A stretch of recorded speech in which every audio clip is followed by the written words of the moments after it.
அஸ்ஸலாமு அலைக்கும். Hi friends. இன்றைக்கி சம்பா கோதுமை ரவையை வச்சு சூப்பரான ஒரு பாயசம் ரெசிபி தான் நம்ம செஞ்சுருக்கோம்.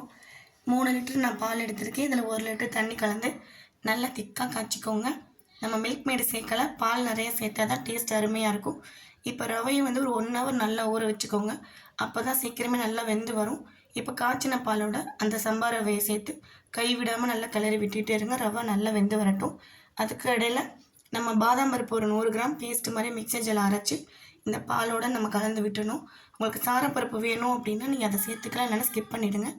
எல்லோ ஃபுட் கலர் கொஞ்சமாக சேர்த்துக்கோங்க. அப்போ தான் அந்த பாயசத்தோட கலர் வந்து சூப்பராக இருக்கும். இதில் கொஞ்சமாக உப்பு சேர்த்து நல்லா கிளறி விட்டுருங்க. ரவா வெந்து வந்ததும் நம்ம தேவையான அளவு சுகர் சேர்த்துக்கலாம். நான் ஒரு 1/2 கிலோ சுகர் சேர்த்துருக்கேன்.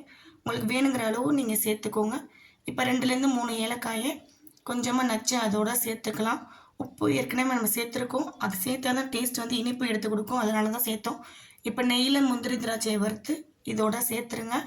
அதுக்கப்புறமா திக்கான தேங்காய் பால் ஒரு 2 டம்ளர் அதையும் வடிகட்டி அதையும் சேர்த்துக்கலாம். அவ்வளோதாங்க, சூப்பரான டேஸ்ட்டில் சம்பா கோதுமை ரவை பாயசம் ரெடி ஆயிடுச்சு.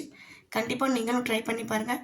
நிறைய பேர் வீடியோஸ் வந்து சப்ஸ்கிரைப் பண்ணாமல் பார்த்துட்ருக்கீங்க. இந்த வீடியோ பிடிச்சிருந்தா லைக் பண்ணுங்கள், ஷேர் பண்ணுங்கள், சப்ஸ்கிரைப் பண்ணுங்கள். தேங்க்ஸ் ஃபார் வாட்சிங்.